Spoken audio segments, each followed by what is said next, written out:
IPL নিলামের আগে নিজের বিজ্ঞাপন করার জন্য সাকিবের হাতে সময় ছিল মাত্র 2 ম্যাচ, বল হাতে 4 ওভার।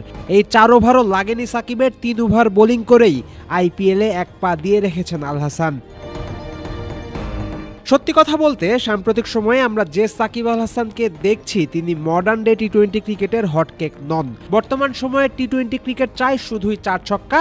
বোলারদের সফল হওয়ার মন্ত্র হলো হয় রহস্যময় স্পিনার হও, না হয় জোরে বল করো।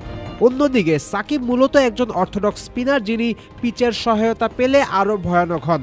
ব্যাট করেন সর্বোচ্চ 150 স্ট্রাইক রেটে। এমন ক্রিকেটারকে পেতে কেউ কেন মরিয়া হবে?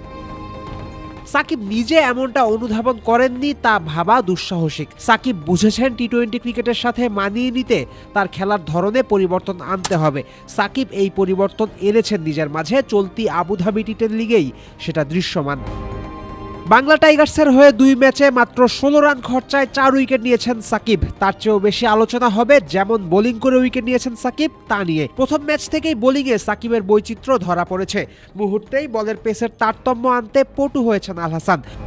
কোনো ডেলিভারি করছেন 95 কিলোমিটার প্রতি ঘন্টার গতিতে, পরের ডেলিভারিটাই আবার করছেন 85 কিলোমিটার প্রতি ঘন্টার গতিতে। এই 80-85 গতি সাকিবের গড় গতি, কিন্তু এখন আগের চেয়ে বেশি জোরের ওপর বোলিং করছেন আল হাসান। এছাড়াও বুদ্ধিদীপ্ত বোলিং যে সাকিব পারেন সেটা আরেকবার দেখিয়েছেন প্রথম ম্যাচে রোহান মোস্তফাকে স্টাম্পিং করার সময়।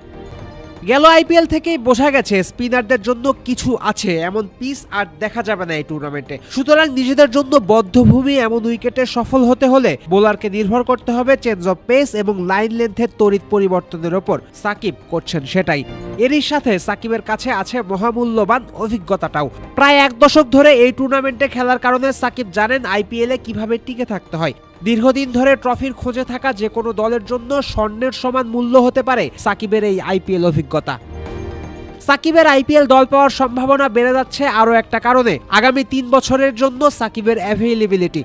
পুরো মৌসুমের জন্য ফ্রি আছে এমন ক্রিকেটারদের বাড়তি সমাদর দেয় আইপিএল দলগুলো। আন্তর্জাতিক টেস্ট আর টি-20 থেকে অবসর নেওয়া সাকিব এখন একেবারেই ফ্রি বলা যেতে পারে। 2025 থেকে 27-এর আইপিএলে সাকিব পুরো সময়ের জন্যই ফ্রি থাকবেন, সেই সার্টিফিকেটও দিয়ে দিয়েছে বাংলাদেশ ক্রিকেট বোর্ড। সাকিবকে ফিটনেস নিয়ে সিরিয়াস হতে দেখেই বোঝা যাচ্ছিল ক্রিকেটেই মন ফেরাতে চাইছেন তিনি। আইপিএল নিয়েও যে সিরিয়াস পরিকল্পনা আছে তার বোঝা যাচ্ছিল সেটাও। আবুধাবি টি10 লিগে সাকিবের পারফরমেন্স দেখে বোঝা যাচ্ছে বয়সের সাথে পচে না গিয়ে আরো শক্তিশালী হচ্ছেন তিনি। ফলে ধারণা করা যাচ্ছে সাকিবের জন্য আইপিএলে দল পাওয়াও এখন সময়ের ব্যাপার মাত্র। দেখার বিষয় হবে কলকাতা হায়দ্রাবাদের পর তৃতীয় কোনো দলের সুযোগ হয় কিনা বাংলাদেশের ক্রিকেটের সর্বকালের সেরা অলরাউন্ডারের।